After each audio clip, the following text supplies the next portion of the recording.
Voltamos. Vamos continuar com a nossa aula sobre Max Weber. Bom, a gente falou então, né, das ações que cada indivíduo pode ter e que podem gerar impactos sociais. A gente citou, por exemplo, a ação emocional, certo? Bom, a gente usou um exemplo de um jogador de futebol que no auge ali de sua raiva teria iniciado uma briga generalizada no campo. Futebol, pessoal, é o esporte mais popular do planeta. Composto de torcidas onde os torcedores dão ali o sangue, literalmente, por suas equipes. O que será que essa ação de raiva do jogador no campo vai gerar em um âmbito social? E se a gente para pensar que os torcedores ali dentro daquele estádio são um grupo social respectivo. Talvez uma briga fora do estado, que vai sofrer ações policiais, que vai sofrer com ações políticas, né, gerando multas e tantas outras coisas. A própria ação tradicional, não é? A gente surge de onde? Essa questão de que a mulher precisa se casar dentro de uma igreja e de branco. Não foi sempre que as mulheres se casavam assim, né? Isso é uma questão muito atual, tá? Na Idade Moderna, na Idade Média, quem se casa com vestidos frondosos e maravilhosos são as donzelas da nobreza e da burguesia, e de uma alta burguesia. Se você fosse plebeu na Idade Moderna ou na Idade medieval, você se casaria com a roupa do corpo. Essa questão é trazida para a gente pela mídia, pelas influências sociais. Às vezes, uma pessoa resolveu que queria casar-se de branco. A partir daí, a gente vem numa sequência de influências sociológicas, né? É isso que o Weber ele vê. Né? Ele vê que assim, é diferente, por exemplo, do que o Durkheim falava, que a sociedade ela gera para você uma influência. Ele diz que a ação social, a ação individual, ela é muito fundamental nesse aspecto, né? Ele percebe que a ação de ela pode gerar uma euforia total. Quem aí já ouviu o termo Maria vai com as outras? Esse termo, pessoal, ele significa o quê? Se eu falo uma coisa e eu sou influente naquele grupo, eu vou influenciar todos os outros a me seguirem, não é? Pois bem, é mais ou menos isso aí. Imagine, Revolução Francesa, os protestos da Segunda Revolução Industrial, as manifestações que acontecem hoje em dia. Quando que começa a gritaria? Quando que começa a euforia desses grupos? É quando uma pessoa começa a gritar: viva a direita, viva a esquerda, fora fulano, fora ciclano. E todos ao seu redor começam a ser coagidos, né, por aquela euforia social local a fazer aquele ato, certo? Se a gente for parar para pensar, protestos aqui no Brasil, eles já geraram guerras, né? A última guerra civil que nós vivemos dentro do Brasil se deu após um processo na cidade de São Paulo, né? Onde 4 estudantes eles morreram por forças policiais truculentas, né? Da era Vargas, e a partir disso aí a gente teve lá em julho de 1932 a Revolução Constitucionalista, né? Então, para vocês verem a importância dessa ação individual. E nesse aspecto, como a gente vê aí no primeiro tópico, né, o Weber ele diferencia, ele antagoniza o Durkheim, que acredita que é exatamente o contrário, né? O Weber ele ainda cita que a ação ela é fruto de uma conduta própria, né? A gente sempre sofre influências da nossa família, né? A gente está ali no meio. É muito provável que você aprenda a gostar de rock por conta do seu pai ou da sua mãe, ou de funk por conta de um primo, de um tio, né? Do pai e da mãe também. Isso por quê? Porque nós vivemos de acordo com o nosso meio, né? E então essa ação, seja qualquer uma das 4 ali tomadas em caráter individual, elas partem de uma conduta própria, de uma forma onde cada um, vendo ali, né, uma melhor ação a se tomar, um objetivo, ela vai tomar de acordo com essa concepção previamente estabelecida na cabeça dessa determinada pessoa. A história, para o Weber, ela vai ter uma participação muito importante na construção dos seus pensamentos, das suas obras. Entretanto, ele afirma que mais importante que a história de uma sociedade, né, é a cultura. E ele afirma, inclusive, que é a cultura que define uma sociedade, né? Você pensa em ser humano como um total, tá? Espécie humana. Pensou? Beleza. Bom, nigeriano, japonês, inglês e canadense. 4 nacionalidades diferentes. Todas elas são da espécie humana? Sim, todas elas são da espécie humana. Entretanto, cada uma tem características diferentes umas das outras. E talvez a primeira característica que você possa ter pensado é a visão, a etnia, né? Você olha para um japonês, para uma pessoa com traços orientais, e você nunca vai dizer que ela é nigeriana, ou vice-versa, certo? Entretanto, não vai ser uma etnia, de acordo com a sociologia, que vai definir uma sociedade. Afinal de contas, a gente tem um número de imigrantes italianos, japoneses, alemães, portugueses que moram aqui no Brasil muito grande, né? São pessoas que vieram lá no começo do século XX e se enraizaram aqui.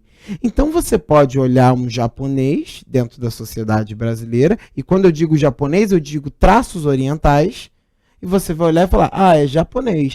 Negativo, ele é brasileiro.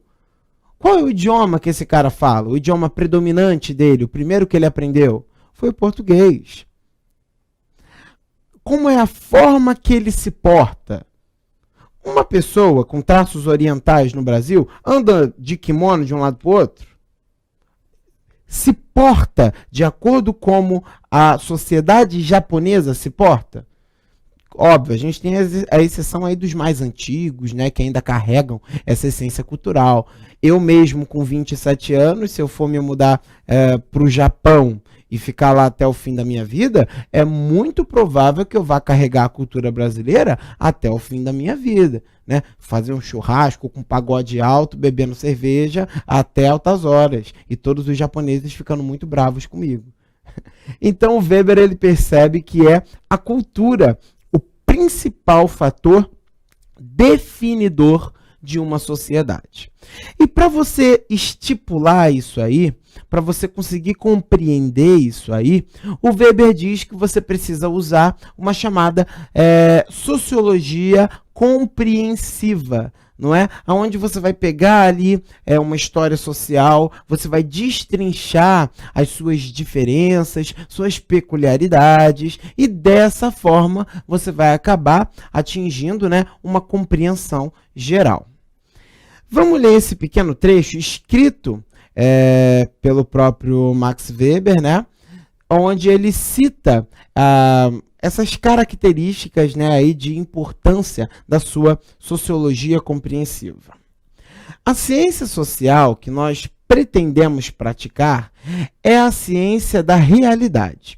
Procuramos compreender a realidade da vida que nos rodeia e na qual nos encontramos situados naquilo que tem de específico.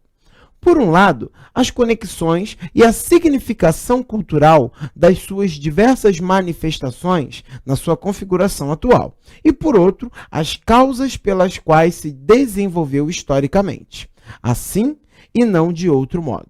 Então você vê que ele dá ali todo o caminho, como você vai compreender, como eu falei, como você vai destrinchar e logo, né, ter essa compreensão do que é uma determinada sociedade.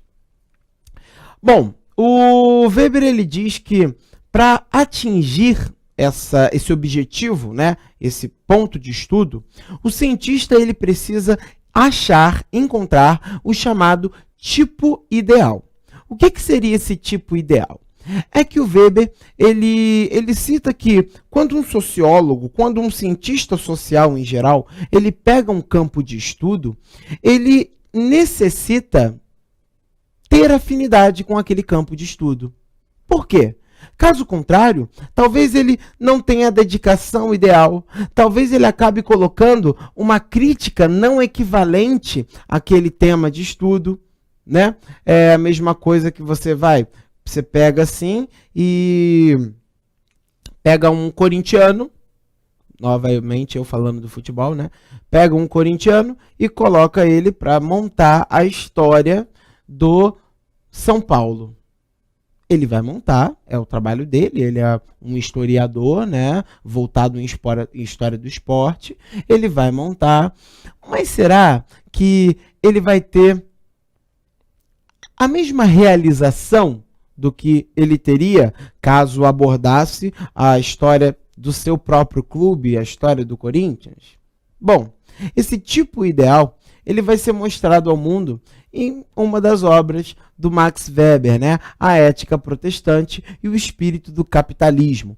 Uma forma como a sociologia ela vai ver de que o protestantismo foi fundamental para esse surgimento capitalista, né?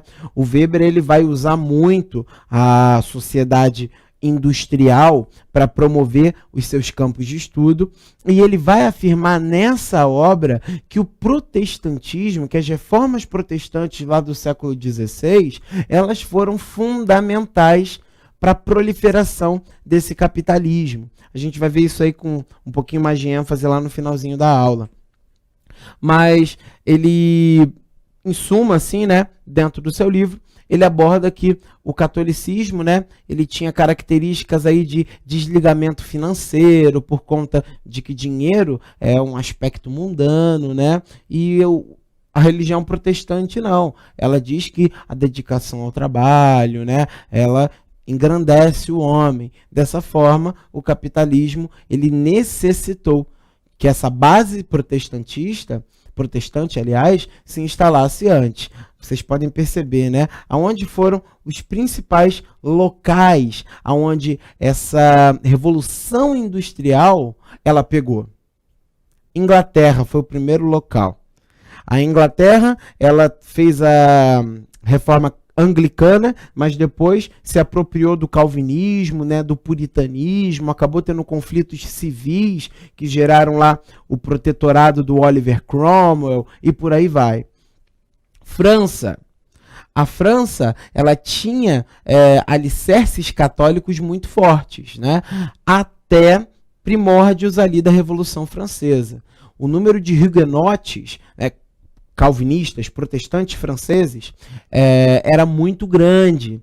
E isso, inclusive, vai ser fundamental para que o Robespierre, lá o grande fundador, fomentador da Revolução Francesa, tivesse ali parcelas populares, né, para poderem seguir e acabar tomando a França, criando aí a Idade Contemporânea e tantas outras coisas que a Revolução Francesa trazem de importante para a gente, né? Fora Estados Unidos, que também tem influências protestantes, a gente percebe que países onde o catolicismo ele era forte, a Revolução Industrial ela não deu muito certo, ela não vigorou, né? Por exemplo, Itália, demorou muito para pegar. Foi só lá com o Mussolini que as indústrias elas vão começar a ter propriedade mesmo. Portugal, Espanha, né? São países aí onde a contra-reforma católica que veio antagonizando essas protestantes se enraizou, foi muito forte, né? A gente fala muito da Inquisição Espanhola e lá onde elas se enraizaram, não teve como essa revolução industrial se instalar na ênfase com a qual ela instalou. Bom, vai tomar uma aguinha, eu vou fazer o mesmo, a gente já volta dentro de um minuto.